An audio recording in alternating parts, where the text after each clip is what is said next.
Muy bien, entonces, ¿cuál es la definición de lo que sería el problema? ¿Sí? El problema está definido de acuerdo a una palabra griega. Ajá, exactamente. Que significa materialidad local o temporal o a algo. Y la raíz que es lema o tema. Problema nos expresa una cuestión, un asunto que aún pues no se ha explicado, que no se ha resuelto, ¿sí? Como su palabra lo dice, es un problema, es algo que debemos de tratar, de discurrir, de pensar, de profundizar, de reflexionar, de estudiar, de examinar, ¿sí? Entonces, en una investigación, un problema es un procedimiento dialéctico que tiende a la elección al rechazo, ¿sí? Ya sea que este problema sea aceptado o no, o también a la verdad y al conocimiento. Así lo definió Aristóteles. Entonces, en una investigación, el problema es un punto de partida. ¿Un punto de partida para qué? El problema en cualquier investigación es algo que nosotros observamos, ¿sí? No quiere decir que este problema otras personas lo estén pensando de la misma manera que nosotros. Es una situación, nos llama la atención, por ejemplo, cuando estamos en el hospital 450, que llegan varias pacientes con cefalea, ¿sí? ¿Se acuerdan que hace unos meses tuvimos el problema de meningitis? Entonces, llegan con cefalea y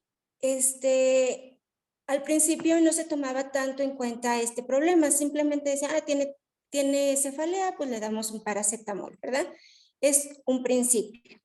Entonces, esto requiere ya de la atención de la investigación, pero a su juicio va a requerir ser investigada, esclarecerla, qué es lo que está pasando y si sabemos cuál es la raíz de ese problema, poder nosotros dar una solución, una propuesta, una resolución ya más definitiva. Entonces, ustedes ahorita que están en medicina van a tener varios proyectos de investigación. Ustedes tienen que definir muy bien el problema el cual van a investigar, ¿sí? Un problema de investigación que este es una carencia, una dificultad o un cambio de un fenómeno. Es la base de una investigación o trabajo académico, ¿sí? Según Padrón nos comentaba que es común decir que no hay investigación si no hay un problema y que un problema bien planteado es mejor que cualquier solución gratuita que tengamos. Entonces, ¿qué es lo que tenemos que hacer en investigación? Plantear bien ese problema de investigación. De este problema de investigación se van a desprender lo que sería la pregunta de investigación, la hipótesis nula, la hipótesis alterna, así como el tamaño de muestra, ¿sí? Viene desde aquí todo. Es una secuencia. Algunos tipos de problemas de investigación son por su alcance, de objetivo, metodológicos y filosóficos, ¿sí? Nos vamos a enfocar más en los de objetivo y metodológicos. ¿Por qué? Porque en el objetivo deben ciertas ciencias ocuparse únicamente de los problemas de la misma o pueden abordar problemas enmarcados en otras ciencias. Y de los metodológicos, de la forma se podría intervenir, de qué forma podríamos intervenir nosotros en este problema que podríamos solucionar. En cuanto a los filosóficos, pues aquí tenemos supuestos ontológicos y epistemológicos, o sea, ya sería algo pues muy, que no tendría una raíz científica como nosotros estamos acostumbrados, ya sería una raíz pues filosófica, ¿verdad? Como su nombre lo dice. Los problemas de las ciencias sociales son sustanciales y son metodológicos. Los sustanciales se refieren tal a los hechos sociales y los metodológicos es la manera de estudiar esos hechos sociales. La metodología, ¿qué es? Que lleva una secuencia, ¿verdad? Entonces, ¿cuáles son las características de este problema de investigación al que médicamente, científicamente nos vamos nosotros a enfocar?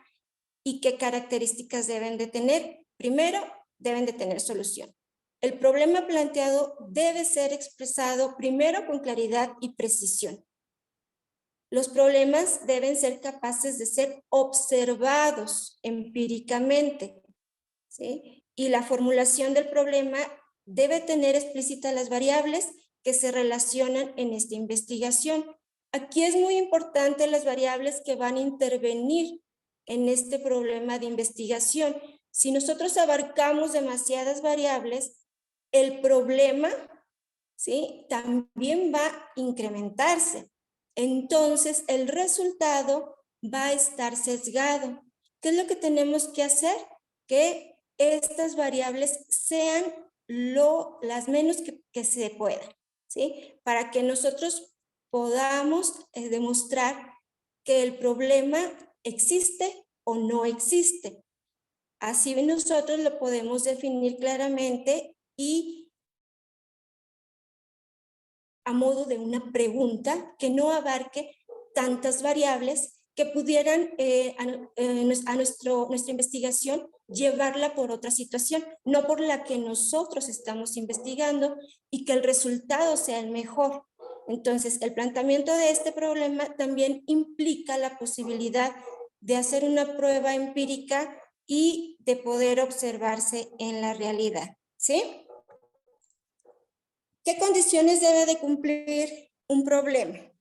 Un problema debe de cumplir lo siguiente. Primero, tenemos que manejar dos variables como mínimo. Por ejemplo,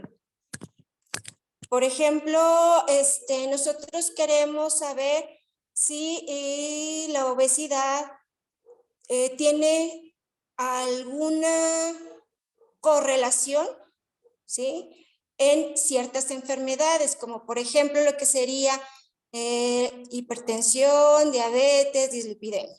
Entonces, ¿qué variables nosotros podemos aquí a tomar? Pues las enfermedades crónicas, y de ahí nos vamos a basar, agarramos dos variables, tres variables o cuatro variables, en dado caso, aquí se los menciono. Pero, ¿qué es lo que vamos a nosotros a denotar en un problema? Por ejemplo, mi hipótesis, ¿cuál sería? ¿Existe relación entre la obesidad y las enfermedades crónicas? ¿Sí? Esas serían mis dos variables. Señalar las manifestaciones del problema. Por ejemplo, ahorita nosotros tenemos problemas médicos que son muy notorios ya en los hospitales, que llegan los pacientes con enfermedades crónicas ya casi en lo último, no se les puede realizar nada, llegan ya complicadísimos, sobre todo con la enfermedad renal, pero presentaron anteriormente obesidad y ahorita ya tienen su enfermedad crónica que va de 10 a 15 años de diabetes o de hipertensión con dislipidemia, ¿sí?, el síndrome metabólico como lo conocemos, y llegan ya con una enfermedad renal crónica. ¿Y a qué llega ese paciente? Pues a una diálisis y a una hemodiálisis, ¿verdad? Entonces, aquí tenemos que definir claramente nosotros el problema y las manifestaciones del mismo. ¿Qué es lo que queremos nosotros llegar? ¿A qué solución queremos llegar?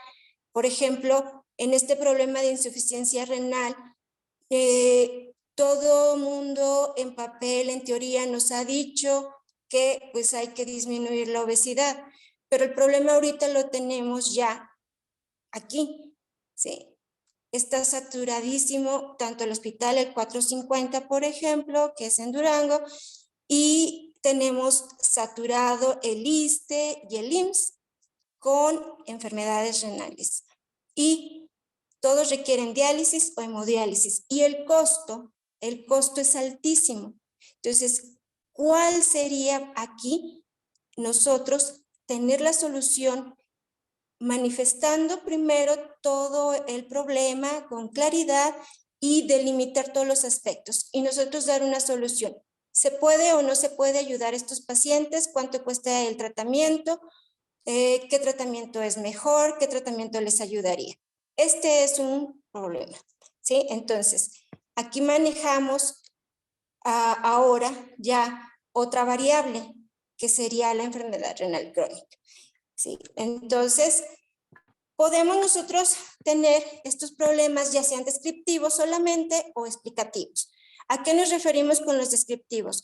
En los descriptivos nos vamos a referir que son aquellas en que nada más buscan definir o caracterizar los objetos. Por ejemplo, aquí tenemos un ejemplo de los hábitos del estudio de los alumnos del cuarto periodo de la licenciatura en sí. Pero otro ejemplo sería claramente cuáles son los hábitos de los estudiantes de la Facultad de Medicina de la Logos, ¿sí? Por ejemplo, los explicativos proponen obtener respuestas, una respuesta causal. ¿Qué causa este efecto? ¿Sí? Para que se entienda un poquito mejor, en los descriptivos solo vamos a describir las características. Por ejemplo, en este problema se describe que tal porcentaje de alumnos tiene el hábito de no dormir, ¿sí? Este porcentaje de alumnos tiene el hábito de estudiar más de 8 horas, etcétera, etcétera, ¿sí? Y en los explicativos, por ejemplo, sería, aquí nos mencionan en esta presentación, los usuarios de la biblioteca prefieren el préstamo de un libro a domicilio a estar en el estudio de sala. Ese sería un ejemplo. Pero otro sería en la Facultad de Medicina, los alumnos prefieren estar en la biblioteca, ¿sí?, a llevarse los libros a su casa. Ese sería otro ejemplo. ¿Qué es un problema y qué es una necesidad? Aquí tenemos que definirlo muy bien, ¿sí? El problema debe ser entendido sin entender qué es la necesidad. A su vez, no es posible tener un entendimiento de la necesidad sin tener la conceptualización del problema. Esto es un rollote, ¿verdad? Pero aquí en este esquema podemos observar el estado deseado al estado real y la necesidad y el problema. Y para entenderlo mejor, aquí les comento que la necesidad, por ejemplo, es el movimiento de lo necesario. ¿Y qué es lo necesario? Lo necesario, pues, es el comienzo y desarrollo de los fenómenos que se articulan a las relaciones esenciales de un proceso dado, ¿sí? Y, por ejemplo, Darwin puede afirmar en la historia del mundo vivo los organismos menos adaptados son sustituidos necesariamente por los más adaptados. Otro ejemplo, podemos decir que al girar la Tierra en su eje necesariamente rota y que al recorrer la órbita celeste se traslada hacia otra lado. Entonces, ¿qué es el problema?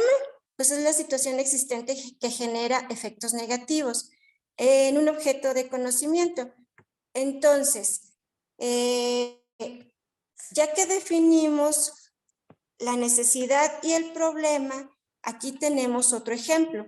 Por ejemplo, de la necesidad, mejorar la calidad en el aprendizaje, establecer el desarrollo de conocimientos y habilidades en áreas o temas específicos de la informática, implementar la cultura y formación de tecnologías, ofrecer opciones de capacitaciones, crear conciencia en la facilidad de uso y aplicación de tecnologías y obtener un aprendizaje más concreto.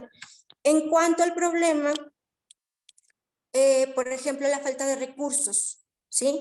Como les comentaba, en la insuficiencia renal, ¿qué es lo que nos atañe más ahorita, pues que la falta de recursos a nosotros nos está pegando bastante porque pues no tenemos todo el tratamiento completo para darle solución a la insuficiencia renal, a la hemodiálisis, a la diálisis. Los pacientes pues gastan de su bolsa, ponen para poder llevar el tratamiento, la mayor parte. ¿Por qué? Porque la población que se ve, por ejemplo, en el Hospital 450 es la población no derechohabiente. Entonces, imagínense todos los pacientes que se tienen ahí, ese es un problema, ¿sí? No existe una comprensión de la enfermedad ni del paciente o la población, ¿sí?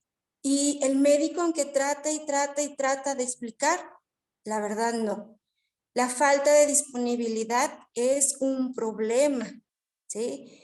O la falta de cultura, la falta de conocimiento, la resistencia también, por ejemplo, a los avances tecnológicos de una situación, pero por ejemplo aquí yo les podría mencionar a la resistencia a los tratamientos, a llevar un control médico, la falta de interacción entre el médico y conocer bien su enfermedad. Me he dado cuenta ahora que estoy en el hospital, a sus órdenes, que muchos de los pacientes no entienden en realidad lo que el médico especialista le está explicando. ¿Por qué? Porque tendemos a hablar en nuestras palabras. Aún no nos bajamos, ¿verdad?, a ese nivel para que ellos puedan entender esto. Y como les mencionaba, los costos excesivos. Entonces, hay unas fases de desarrollo del problema. Yo creo que por tiempo se los voy a mencionar. Ya ustedes los pueden revisar ya detenidamente, pero la fase latente, aquí es donde podemos decir que el problema existe. Eso no es un problema, pero todavía, como tiene un escaso desarrollo y los síntomas no son manifiestos, no se han reconocido, ¿sí?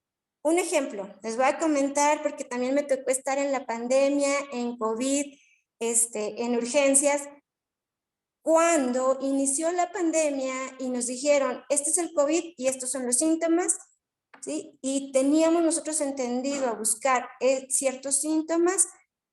Llegando a urgencias, la mayoría de los pacientes que cayeron en un coma por una neumonía atípica, créanme que ninguno tenía exactamente los síntomas que había mencionado la literatura, ¿sí? Entonces, nosotros estábamos en una fase latente. Así nos tocó revisar esta fase. Y fue la descriptiva, de ahí fue la base y la pauta para nosotros empezar a conocer los síntomas del COVID realmente.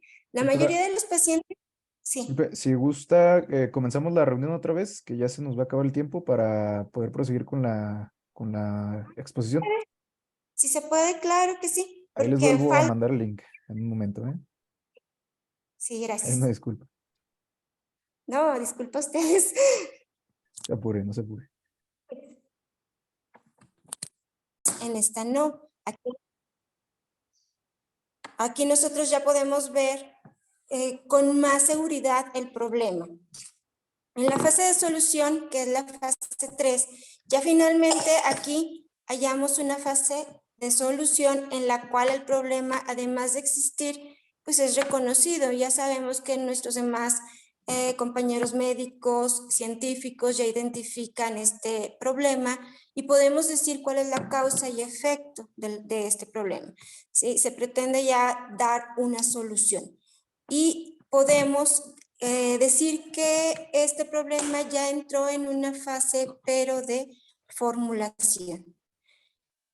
Ejemplo, el bajo rendimiento pasa por una fase en la cual existe, pero no es todavía reconocido. Esta es una fase latente. Luego, el bajo rendimiento debe ser dudado. Es reconocido y ya se habla del bajo rendimiento. Es es una fase de revelación. Y finalmente, el producto de la investigación es posible conocer las causas y efectos del bajo rendimiento y por lo tanto se permite descubrir o inventar una o varias soluciones. Claro que ya ahora en medicina pues no se vale inventar, ¿verdad? Experimentamos, pero inventar pues no, varias soluciones. Se tiene una teoría, ya un proyecto que se expone y lo vamos a aplicar. Eso es lo que están haciendo ustedes ahorita. Muchísimos proyectos de investigación van a ayudar ya a aplicarse en ciertas enfermedades, ¿sí? El problema de investigación se reconoce únicamente en su fase de revelación. Por ello, es la importancia de esta fase. ¿Sí? Entonces, acuérdense que pasa por 3 fases. Por 3 fases, ¿sí? El planteamiento de un problema de investigación formula un problema, es caracterizado, definirlo, enmarcarlo teóricamente y puede surgir propuestas ya de solución para ser demostradas. Aquí nosotros ya establecemos las fuentes de información y los métodos para recoger y procesar dicha información. Las fuentes de información, pues ya sabemos nosotros, es la literatura que conocemos. El método que vamos a elegir puede ser, ¿se acuerdan de los diseños epidemiológicos en donde nosotros podemos elegir el método solamente descriptivo, hacer una investigación de corte, de casos y controles o experimental? Y para recoger y procesar dicha información, que sería ya la estadística que vamos a elegir, dependiendo del tamaño de muestra, dependiendo del diseño epidemiológico que nosotros vamos a elegir para dicha investigación. Entonces, finalmente, el planteamiento del problema de investigación dará como resultado el proyecto de esta investigación. Casi les aseguro que todos ustedes ya tienen por ahí algunos planteamientos de problema. A lo mejor no saben cómo definirlo o cómo realizarlo. Les sugiero que el planteamiento del problema ustedes lo vayan escribiendo en Word o como ustedes lo requieran y lo vayan escribiendo. Léanlo y vuelvan otra vez a ingresar el planteamiento del problema, lo que es necesario, quiten lo que no les va a ayudar, ¿sí? Y vuélvanlo a leer hasta que tengan realmente un planteamiento del problema. En este planteamiento recuerden no integrar tantas variables, solamente las que vamos nosotros a investigar, ¿sí? Y ya va a estar soportado esto por todo el procedimiento, la indagatoria, ya el entorno y el entorno teórico y conceptual. Recuerden que siempre nuestras fuentes de información deben de ser menores de 5 años, aunque no todas las investigaciones tienen fuentes de esas fechas. Algunas como que fueron olvidadas y nada más tienen una investigación hace 10 o 15 o 20 años. De ahí se pueden basar. La metodología, como les comentaba, el diseño epidemiológico y la hipótesis, ¿sí? No se acuerden de todo eso. Entonces, nos vamos a pasar al planteamiento del problema. Como se ha podido notar, es una reflexión. Esta reflexión debe ser ordenada y nos va a dar ya un panorama de una transición lógica del pensamiento. Al principio solo nos basamos en, pues así como que el problemita, como que algo no me cuadra aquí, ¿sí? Y ya, dependiendo de ello, yo voy a ordenar todo esto para poder llevar a cabo el planteamiento del problema. Entonces, ¿cómo vamos a hacer este planteamiento del problema? Es muy importante. Primero, lo que tenemos que hacer, identificar el problema. ¿Cuál es el problema? Por ejemplo, aquí puse cómo afecta la mutilación del material documental a los usuarios en una biblioteca. ¿Cuáles son los datos? Esto es la información conocida, trabajos realizados anteriormente de gente que ha sido afectada por esta mutilación del material. ¿Cuáles son los supuestos? Los supuestos son las ideas que nos van a generar este problema.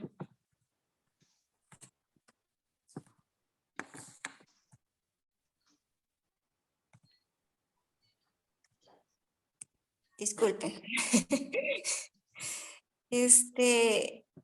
Los supuestos que nos van a generar este problema, ¿verdad? ¿Y cuáles son los medios? Pues son las técnicas y procedimientos para abordar el problema. ¿Qué es lo que vamos a utilizar nosotros para abordar dicho problema? Podrían ser experimentos con cámaras, ¿sí? Para ver el comportamiento de los usuarios, es un ejemplo. ¿Cuáles son las relaciones lógicas implicadas? Aquí se refiere a las... Y el Mariano en el cañón de Sumida, en Chiapas. ¿Cómo? Y el Mariano en Chiapas. Los Sí. constituyentes Ahí problemas. Sí. Alguien tiene un Y micrófono uno de mis compañeros en Monterrey. prendido. ¿Qué clase de solución? Que no se han ¿Qué dado cuenta. clase de solución? Pues un esquema, ¿no? En este caso sería una representación del efecto de la mutilación del material en el servicio del préstamo de la biblioteca. ¿Qué tipo de comprobación se necesita? Pues queremos identificar una solución. ¿Por qué se busca una solución? Aquí la misma pregunta lo dice, ¿no? Es la finalidad del problema. Por eso identificamos el problema, para tener una solución. ¿Qué solución podemos dar, por ejemplo, a este ejemplo de mutilación del material de una biblioteca? Pues, entonces, para bajar ese índice de mutilación, como ya lo hemos mencionado, podemos poner cámaras y ver el comportamiento de los usuarios y que a lo mejor el bibliotecario no está al pendiente tampoco del préstamo de los libros. Ese es un ejemplo, ¿sí? ¿Qué es un supuesto? ¿Alguien sabe qué es un supuesto?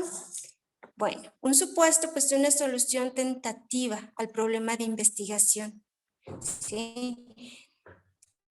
Su validez se va a comprobar a través de la información empírica, reglas de lógica en forma cualitativa.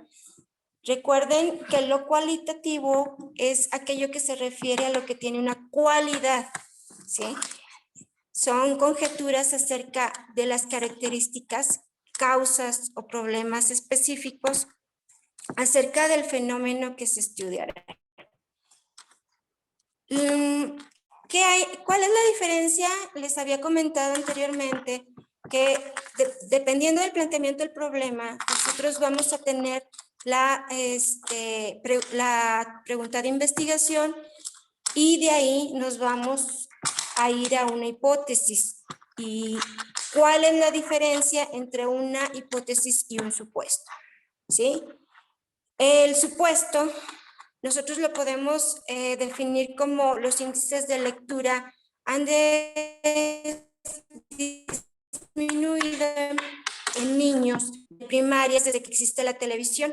Y una hipótesis sería, por ejemplo, las computadoras con regulador trabajan el 100% del tiempo sin fallar y las computadoras que trabajan sin regulador trabajan solamente el 80% sin fallar. ¿Cuál es la diferencia aquí? Que en un supuesto nosotros lo podemos formular como una pregunta o como ya una aseveración, mientras que la hipótesis la podemos formular con oraciones afirmativas o negativas. Un ejemplo de una hipótesis, por ejemplo, la alterna y la nula, ¿sí? Cuando nosotros queremos investigar en enfermedades crónicas, si existe la relación entre obesidad y enfermedades crónicas, ¿qué es lo que nos vamos a plantear primero como hipótesis nula? Que no existe relación. En cambio, en la alterna, aseveramos, ¿sí? Ya lo decimos, lo afirmamos, sí existe relación. Esa es la hipótesis. ¿Se fijan cómo el supuesto puede ser planteado de diferente manera y la hipótesis solamente debe ser o afirmativa o negativa? No hay de otra. ¿Por qué? Porque nosotros vamos a aceptar o a rechazar una de las dos hipótesis. Ahora, los supuestos en función del alcance del estudio. Dependiendo del estudio, si es exploratorio, si es descriptivo, si es correlacional, si es explicativo. ¿Sí? El supuesto, que sería una pregunta, pues no se formulan en el exploratorio ningún supuesto. ¿Sí?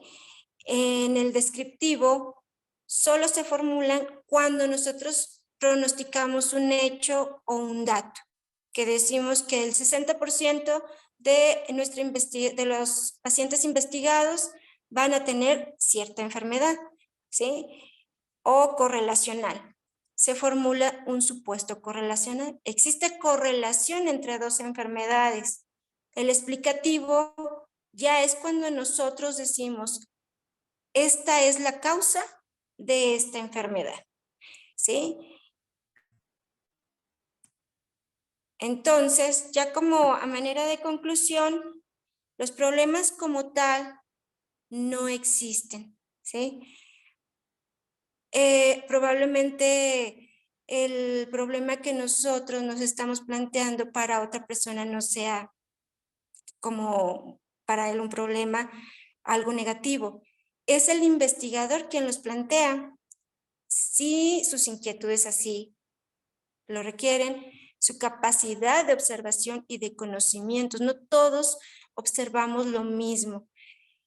Y esta afirmación se apoya en el hecho de que ante un fenómeno, situación dada, todos podríamos pasarlos por alto, pero siempre hay alguien que observa, ¿sí? Y que se plantea los interrogantes. Ese es un investigador, ¿sí? Siempre se va a detener a observar en cualquiera de las salas, en la sala de urgencias o en los pisos, en el piso de medicina interna, el de neurocirugía, en el de cirugía, y va a observar ciertas características en algunos pacientes. El problema y el supuesto con la fase inicial nos va a dar una pauta a la construcción de ese proyecto de investigación. Por un lado, el problema define qué se va a investigar y el supuesto nos permite proyectar lo que pensamos que puede ser la consecuencia o la causa del problema de investigación. Por ejemplo, les voy a mencionar ciertas características que a mí soy a lo mejor un poco muy observadora o demasiado observadora. Llegó un tiempo en el hospital que pacientes con colelitiasis, perdón, que entraban a quirófano, ¿sí?, fallecían, jóvenes, por un shock hipovolémico, ¿sí? Y estuve ahí molestando, hasta que se dieron cuenta que era el mismo residente, el que tenía los fallecimientos. ¿Por qué? Porque, pues, por ahí, ¿verdad? Le daba una arteria y, pues, la paciente fallecía. Posteriormente, pues, ya, que se dieron cuenta, platicaron con ese residente y ya hubo ahí, pues, una solución, ¿sí? No corrieron al residente, simplemente que ya entraba el médico adscrito. No entraba el médico adscrito, ese también es un error. El cirujano lo dejaba que él hiciera la colecistectomía, ¿sí? Y a ese mismo residente, todas las pacientes se le iban. Otra cosa también que he observado demasiado es que la mayoría de los pacientes, la mayoría en estas últimas fechas, llegan con una anemia de grado 4. Ahí todavía no les puedo decir cuál es la causa, apenas estoy en eso, ¿sí? Pero me gusta estar investigando en todas las salas de urgencias, observando en las salas de urgencias, sobre todo ahí, que es donde llegan más pacientes con mayor problema al hospital. Entonces, ustedes también en el área que estén, traten de observar las características de su área y van a sacar mucho provecho para llegar a un planteamiento del problema, tener varios proyectos de investigación, no solamente descriptivos, sino que también van a poder llevar ese proyecto a una solución que a lo mejor nosotros todavía no vemos, ¿sí? Entonces, aquí se termina lo que sería el planteamiento del problema.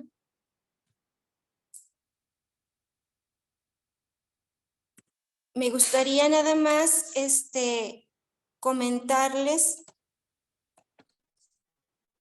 sobre lo que sería el tamaño de muestra. Para tener un tamaño de muestra existen fórmulas. Ya nos metemos en estadísticas. No sé si te mandó la presentación la doctora. Me mandó nada más una. No sé si sean dos Mm. presentaciones. Son dos, sí. Ah, a ver, Sí, a ver si te la le mandó. pregunto. Sí, la de esta. Así rápido, ya para no entretenerlos porque ya les quité mucho tiempo.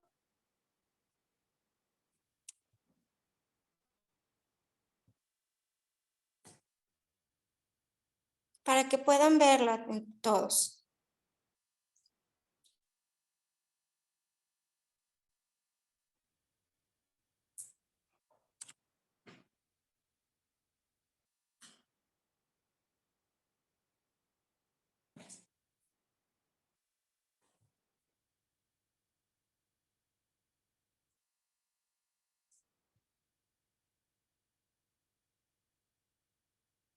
Me parece que ahí está.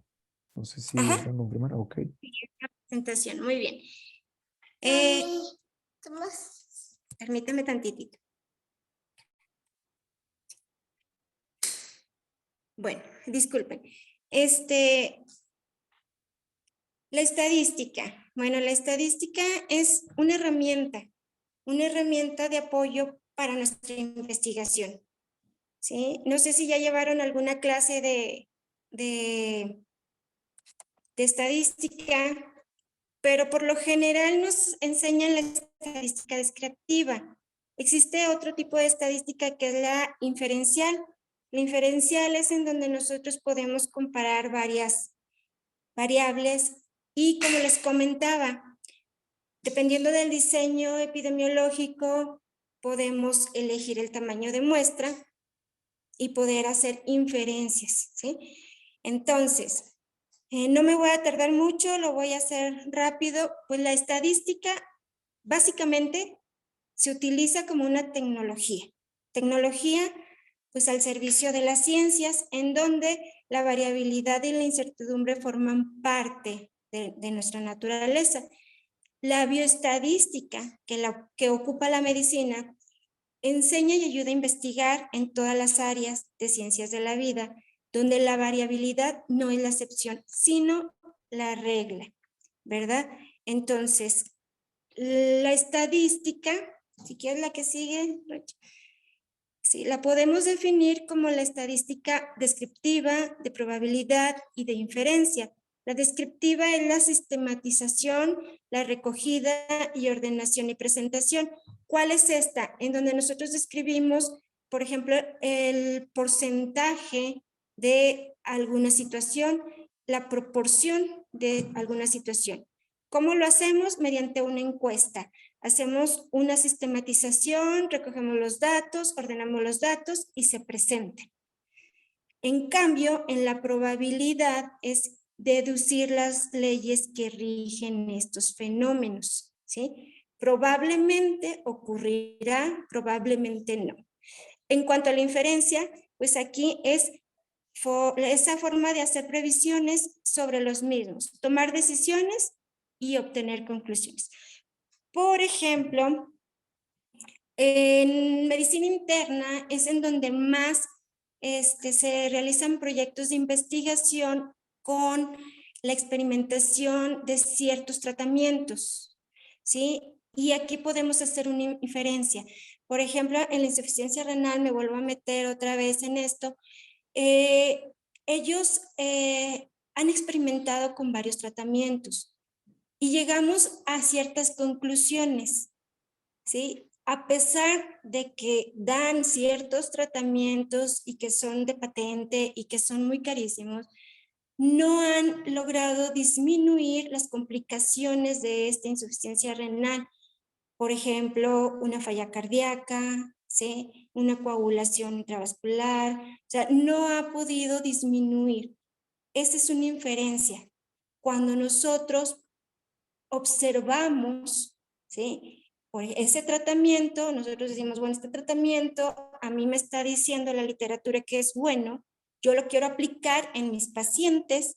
Aquí en el estado de Durango se han realizado varios estudios y créanme que los medicamentos de menor costo son los que más favorecen al paciente, ¿sí? Entonces, aquí nosotros damos una decisión y una conclusión. Esta es la inferencia. ¿Sí? Ahora, ¿cuáles son los objetivos de la investigación científica? Bueno, son describir primero la realidad, explicar la realidad y predecir esa realidad. Para describirla, nosotros usamos la estadística descriptiva. Aquí, ¿qué es lo que podemos hacer? Ya después del análisis, solamente describir en manera gráfica, gráficamente ya podemos decir que en el estudio el 50%, 60%, 70% de los pacientes tienen escolaridad tal, ¿sí? Con una gráfica de barras, con una gráfica de pastel, ¿sí? O tablas, simplemente. Y en la inferencial, aquí nosotros sí hacemos comparaciones, probabilidades a través de métodos estadísticos y fórmulas.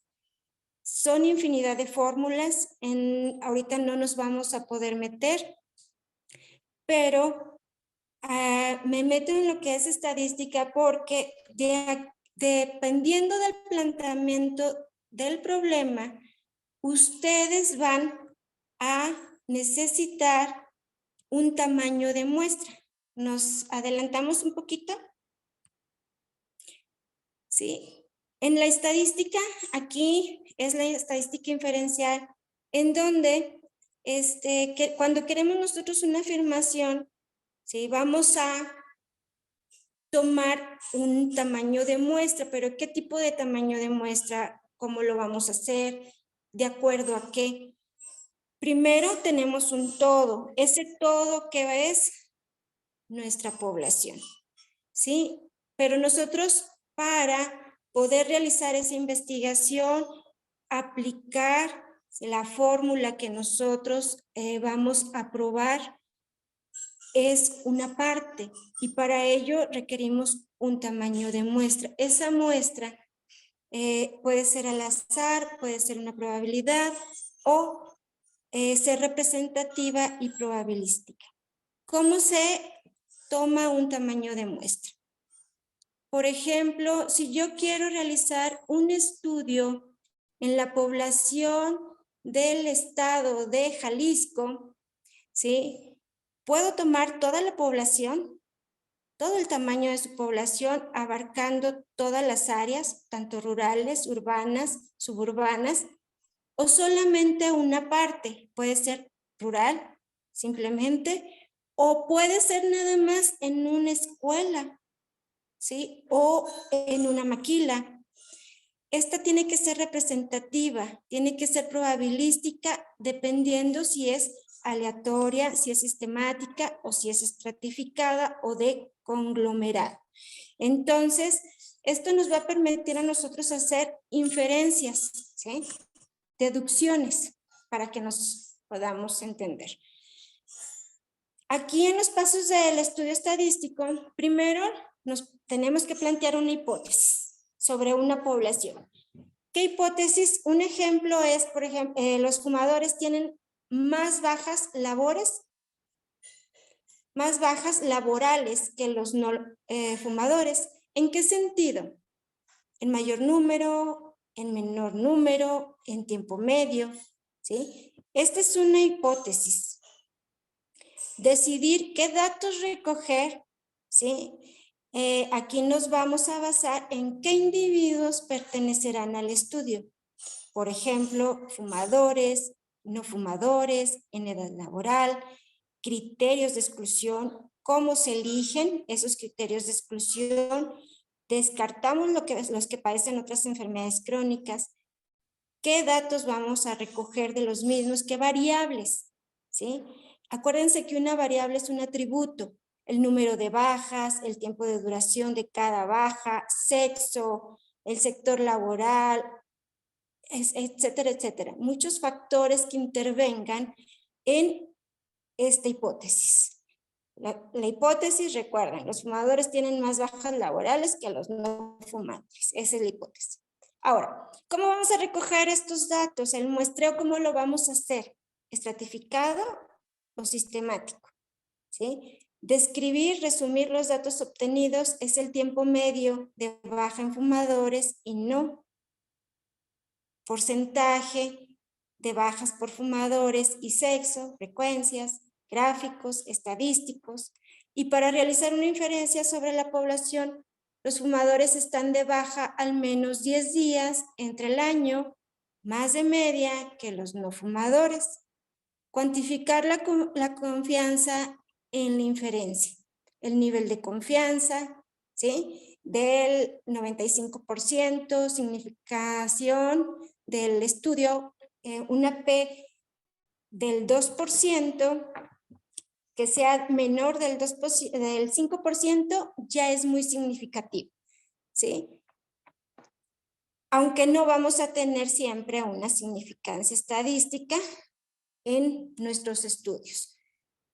En la población, pues de esta población, que es la totalidad de los elementos que nosotros vamos a investigar, que es la investigación que nos vamos a plantear, el problema, la pregunta de investigación, la hipótesis, se le llama unidad estadística, ¿sí? Este es el conjunto de elementos que generalmente comparten o tienen las mismas características, son similares en algunas áreas. Pero hay poblaciones finitas y hay poblaciones infinitas. Y de esta población nosotros vamos a requerir un tamaño de muestra para nosotros demostrar el planteamiento del problema, la pregunta de investigación. La muestra es el subconjunto de los elementos de la población que mantienen las mismas características. Por ejemplo, se habla de muestra estadística cuando es a lo menos el 5% de la población. En cuanto a las muestras probabilísticas, nosotros podemos tener un tamaño de muestra, como ya lo había mencionado, aleatoria simple, sistemática, estratificada, que esta puede ser proporcional o no proporcional, y por conglomerado, ahorita vemos las diferencias, y la muestra no probabilística puede ser accidental, intencionada o por cuota, ¿sí? Les había comentado de las variables, que las variables pues es una característica observable y que va a variar entre los diferentes individuos, ¿sí? La que sigue, las muestras probabilísticas. Las muestras probabilísticas es aquella que se rige por cualquier sistema que garantice al azar o aleatoriamente, ¿sí? Aquí los elementos tienen una probabilidad conocida de ser extraídos y esta probabilidad es distinta de 1 o de 0. 0 o 1. ¿Qué quiere decir esto? Nosotros cuando tenemos un resultado de 0 o 1 y que es una probabilidad, esa probabilidad lo vamos a deducir posteriormente en un porcentaje. Entonces, aquí las muestras probabilísticas son aquellas que nos van a permitir calcular el error de muestreo que se puede generalizar, ¿sí? Por ejemplo, en los estudios descriptivos, que son los que más realizamos, es en donde más sesgos hay y se tiene un error de muestreo. ¿Por qué? Porque calculamos de diferente manera o está mal. La mayoría de los proyectos descriptivos deben de abarcar el mayor porcentaje de población de la muestra. ¿Por qué? Porque van a estar sesgados. Si nosotros tomamos una mínima parte, van a estar sesgados. Por ejemplo, si yo hago un proyecto de investigación en la Facultad de Medicina de la Lobos, ahí si solamente voy a elegir un grupo, ¿sí? No elijo a toda la población desde primero hasta 10º semestre, puede tener un sesgo, ¿sí? La descripción va a ser nada más en ese salón, en ese grupo. Y no quiere decir que las características que encontré en ese grupo se presenten en los demás. Entonces, hay que estar bien listos en cómo vamos a realizar nuestro proyecto de investigación y cómo vamos a tomar este tamaño de muestra. Porque, pues como su nombre lo dice, solamente van a describir